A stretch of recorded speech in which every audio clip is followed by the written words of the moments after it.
the Russians tried to influence and the elections and this hacked information came from them, and you're saying that is outright false. That's a falsehood. Our source is not the Russian government. So in other words, let me be clear. Russia did not give you the Podesta documents or anything from the DNC. That's correct. Can you confirm whether or not you have information involving hacked info from the RNC? We received about 3 pages of information to do with the RNC and Trump, but it was already public somewhere else. Okay, so in other words, there was nothing significant. There was nothing comparable to what happened. So what Reince Priebus said on NBC to Chuck Todd this weekend was true, and NBC had it wrong. Well, as far as we're aware of. As far as you're aware of. Yeah. Now, the CIA supposedly says the Russians definitely tried to influence the U.S. election. What is your thoughts on that?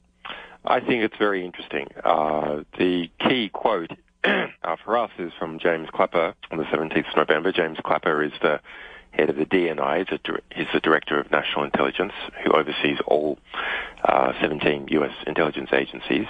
And so his statement is, as far as the WikiLeaks connection, this is made to the House Intelligence Committee, as far as the WikiLeaks connection, the evidence is not strong, and we don't have a good insight into the sequencing of the releases or when the data may have been provided. We don't have good insight into that. So well, let me, for the sake of our audience, Julian, let me play the exact quote. This is James Clapper, the Director of National Intelligence, saying exactly what you did, that in fact the Russian government, well, to what he exactly said, that in fact he was very, very clear in saying that WikiLeaks connection with Russian hacking is not strong. Watch. As far as the WikiLeaks connection, the evidence there is not as strong, and we don't have good insight into the sequencing of the releases or when the data may have been provided. We don't have as good insight into that.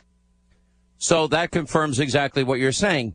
Can you answer whether or not there's a report out today, and there was a report out earlier this week, that, in fact, they can trace back some leaks to the Department of Homeland Security as it relates to the state of Georgia? Do you know anything about those? I looked when look, let's pull back a bit. There's a deliberate attempt this week to conflate a whole lot of different issues together.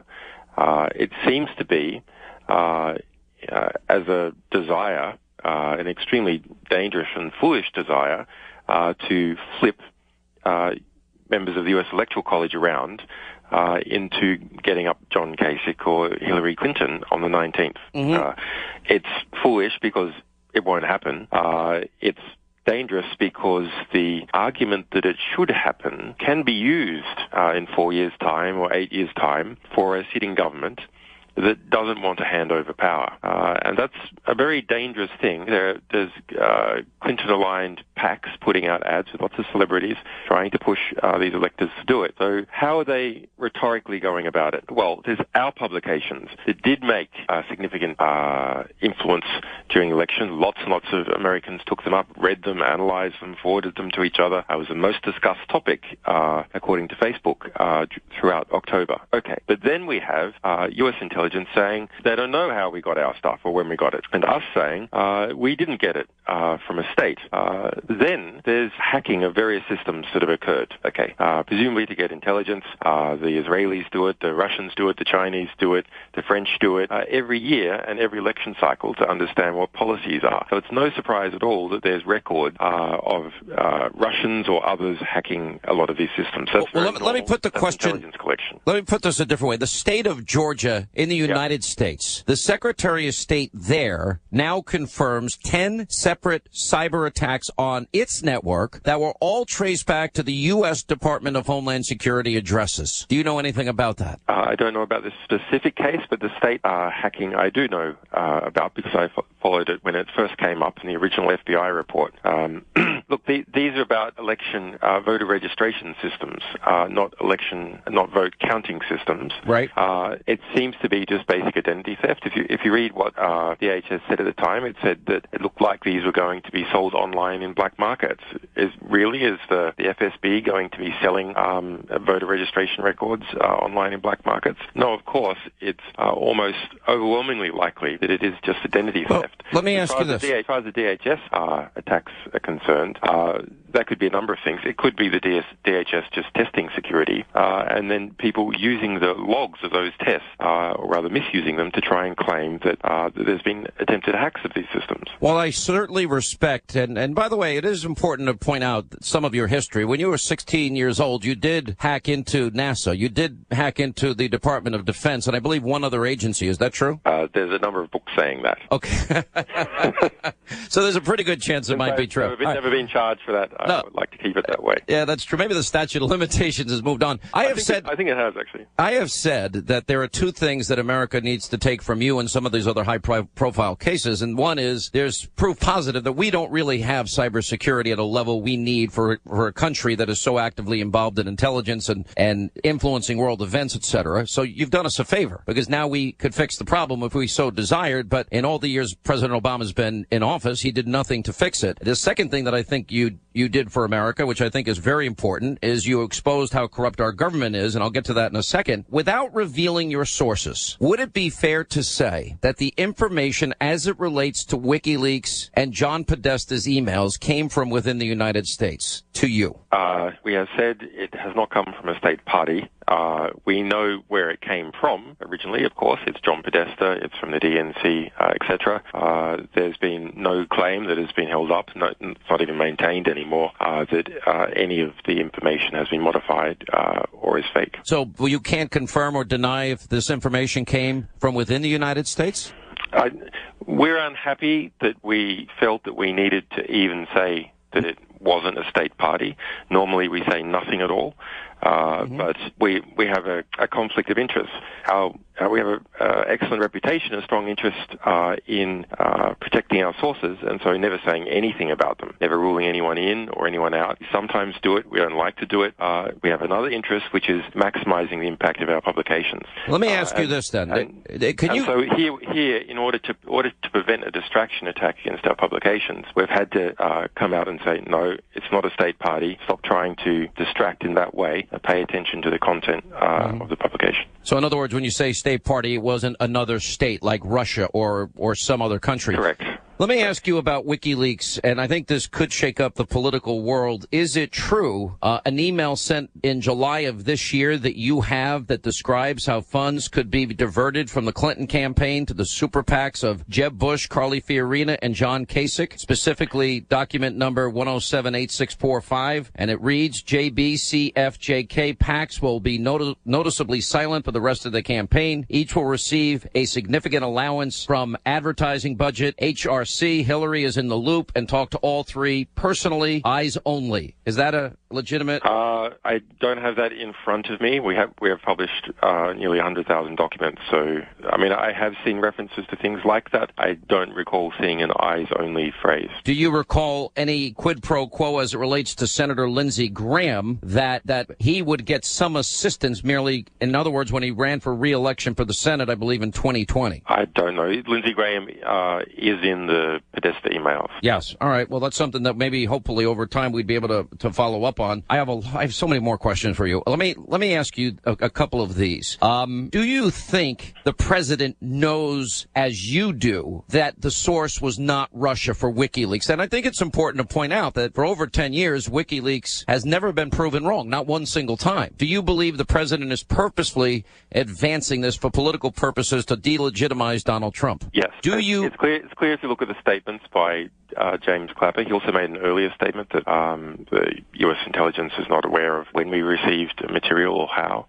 So it's pretty clear that he must be getting those briefings as well if the public is getting them. So there's a deliberate attempt to conflate. Basically, as far as the public is concerned, the only interesting thing that happened is that WikiLeaks published a number of different types of information, the DNC publications, John Podesta's, and a variety of Clinton emails obtained under Freedom of Information Act. So that's what's interesting to the public. By the way, it would not be the first time the CIA was politicized. You might remember during the Benghazi case, I actually spent time on this program talking to the people that were there on the ground while the attack was going on. The American people were told a very different story, that this was, quote, a spontaneous demonstration related to a YouTube video, and I just don't know many demonstrations that are spontaneous where they happen to have in their back pocket RPGs and mortar rounds, which were fired at the consulate and the compound. That's false. And our publications show that Hillary Clinton knew it's false. There's a letter from Hillary Clinton to Chelsea Clinton. Yes. Chelsea Clinton uses an assumed name, Diane Reynolds, and that's the day after the attack, where she says, in fact, it was a well, my point was, though, group. The CIA advanced that false story that it was a spontaneous demonstration when we now know it was a terrorist attack. And they advanced it through the CIA in Langley. There were some people there that were playing politics at the CIA, advancing a false narrative, a story that we know is false. All right, Julian, if you can, just stay right there. We'll come back. We'll continue more with Julian Assange and his insight as the founder and director of WikiLeaks and more as the Sean Hannity Show continues. The information you need. All right, as we roll along now, 25 till the top of the hour, as we continue our interview with WikiLeaks founder and director, Julian Assange. Let me ask you this. You never thought Donald Trump would win. Why? I didn't think he would win. I thought he had a much higher chance than what the polling was giving. I'd gone through Brexit. And there's a very similar case in Brexit where you had a new nationalist feeling in the country and disenfranchisement with existing elites. But there was polling, a number of professional pollsters coming up to Brexit, and they got it wrong because people misled the pollsters in two different ways. And to be frank, some of the pollsters also wanted to be misled. But so those people who were going to vote against Brexit said that they were going to vote for it, and those people who were going to vote for it said they're going to vote against it. The same thing happened, it seems, in the case of Donald Trump's election. So why is that? There was intense pressure in the United States from the mainstream media to make people feel ashamed of wanting to vote for Donald Trump, and to make them feel like that they had to vote for Hillary Clinton even though they didn't want to. And actually, I think it's this second case of Hillary Clinton supporters falsely telling pollsters that they would vote for her and then not doing it that made the difference in the election. So I had assumed that these pollsters had seen the Brexit situation and had taken that into account. They said that they had taken it into account, and that was not true. Now, very interestingly, I think that if the polling had been accurate, Donald Trump wouldn't have won. Interesting. Now, why do I say that? Well, Hillary Clinton's campaign outspent Donald Trump by almost 2-1. If the polling had been accurate, bankers and other cashed-up interests would have given Hillary Clinton, another $5 billion. And she would have blasted that in advertising everywhere. But they didn't give her all that money because they didn't perceive that there was a need to, because she seemed that she was 4 or 5 points ahead in the polls. So they got fooled by the polling and therefore didn't spend the amount of money that they needed to on their campaign and didn't recruit other resources. So, recruit even more mainstream media resources to beat up Trump and to defend Clinton because they didn't think there was a need to. Let me ask you remember when the New York Times was going full throttle with the story about Donald Trump's taxes, which was stolen information at the time, and everybody in the media thought it was fair and it was legitimate coverage, and how they got a hold of it was not an issue in any way. You view yourself and you view WikiLeaks the same way. You view yourself as a journalist. Information came to you, and you disseminated that information because you felt the public had a right to know. What is the difference between what you and WikiLeaks have done versus what the New York Times and CNN does when they publish Donald Trump's taxes that were received illegally or received? There is a difference. Our stuff has more impact. Well, that's a good. Okay, I touche. I can't disagree with that.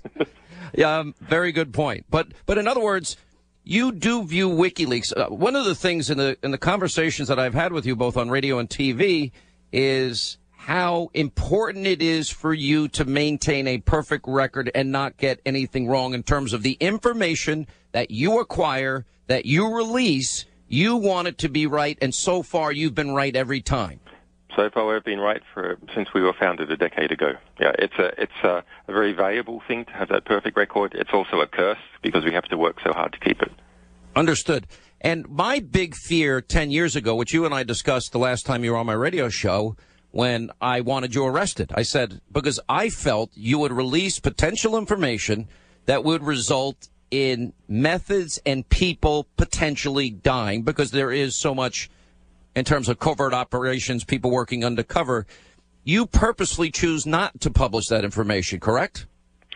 Well, yes. If you're talking about Afghanistan, there were 15,000 documents that we didn't release in the because you thought people's lives would be in jeopardy immediately. No, but we thought that there was a reasonable possibility, so that we wanted to study the issue further.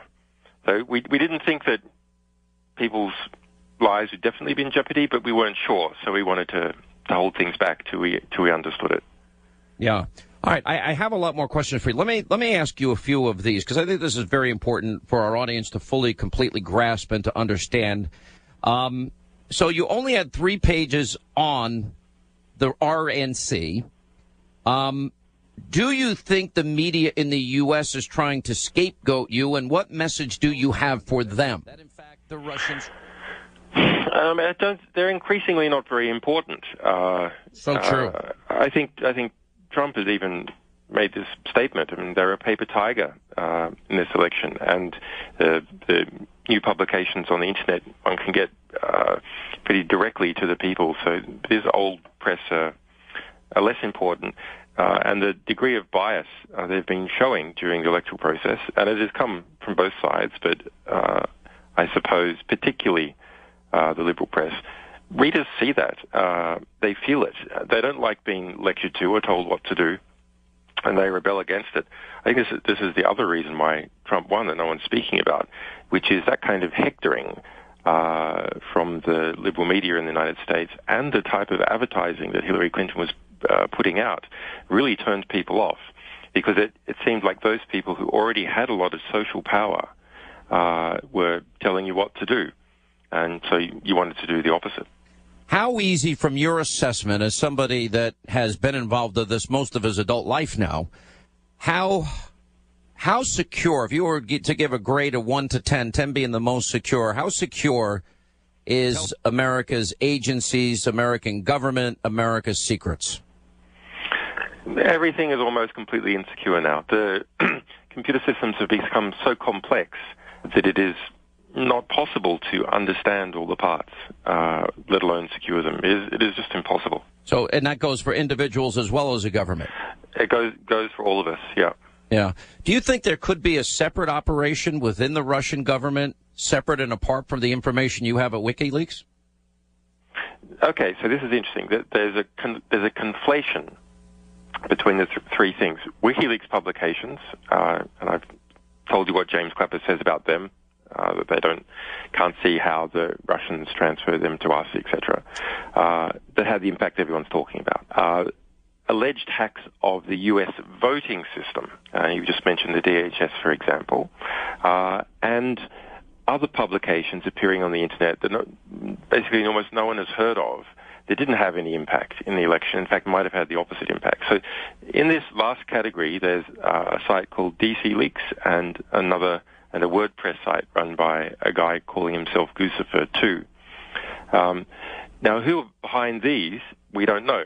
Do you know these people? And there was a couple of publications also by The Hill and by Gawker, and The Smoking Gun, that claimed that their documents came from, I think, from Guccifer, maybe this DC Leaks. So those look very much like that they're the Russians, but in some ways they seem very amateur, and they look too much like it. Mm-hmm.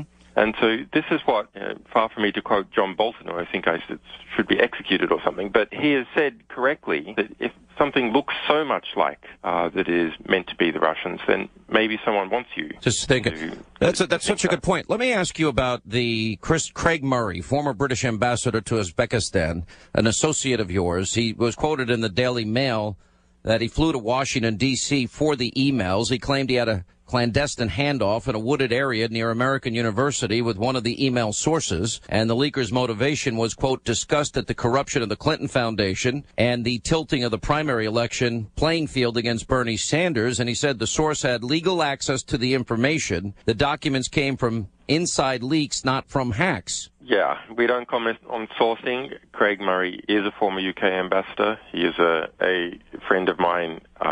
He is not authorized to speak on behalf of WikiLeaks. Are you angry that he gave this interview? I just don't want to go anywhere near that. Okay. That's fine.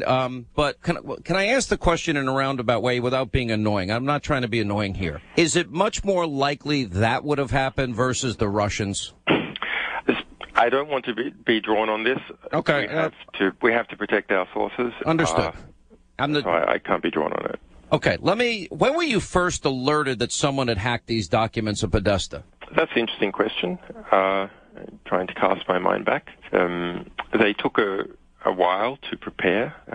So did the DNC leaks.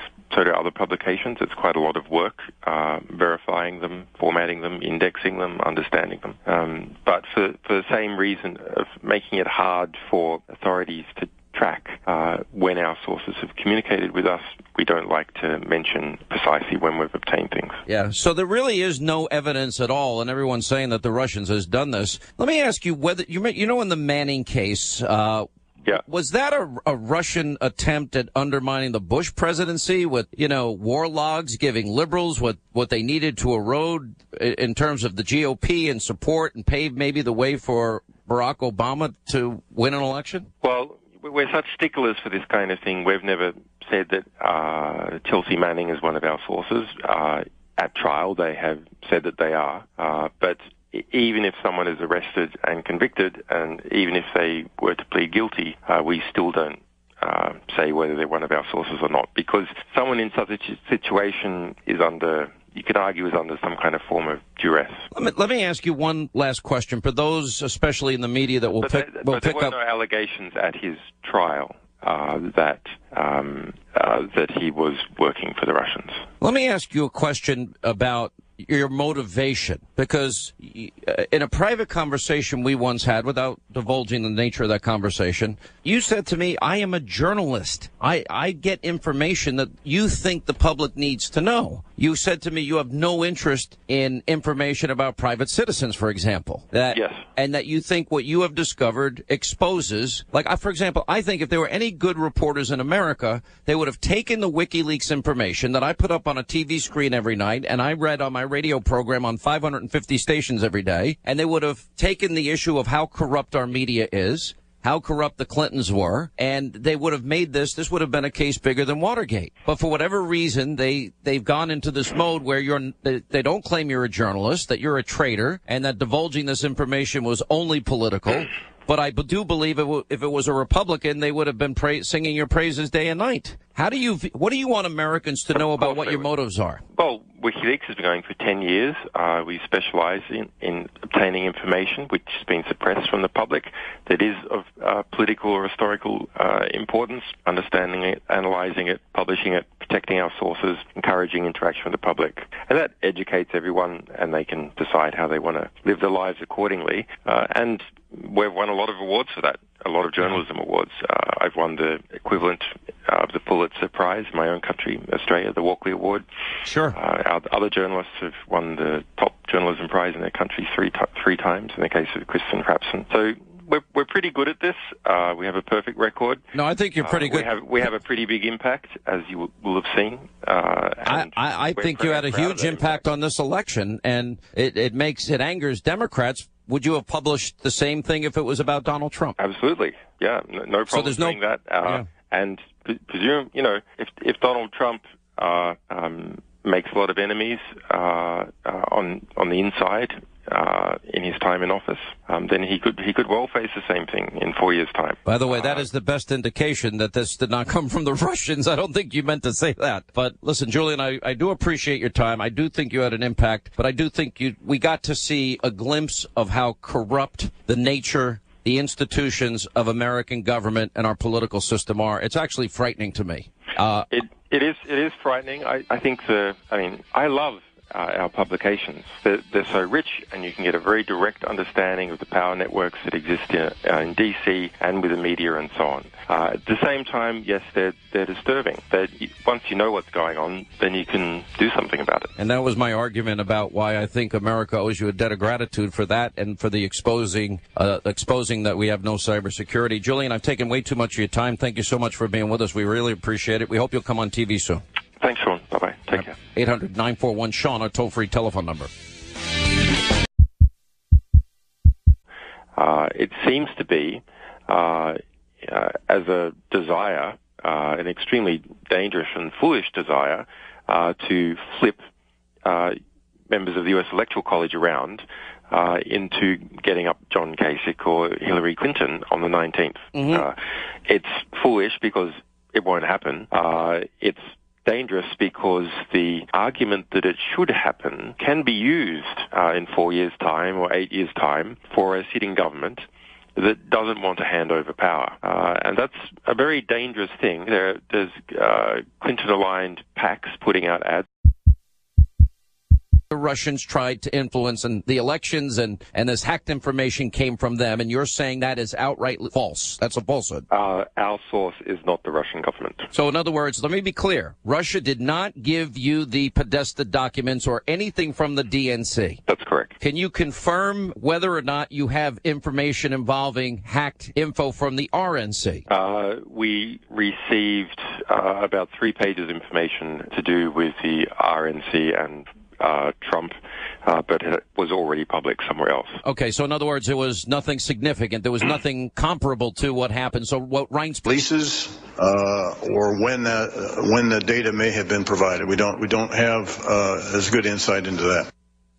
So that confirms exactly what you're saying.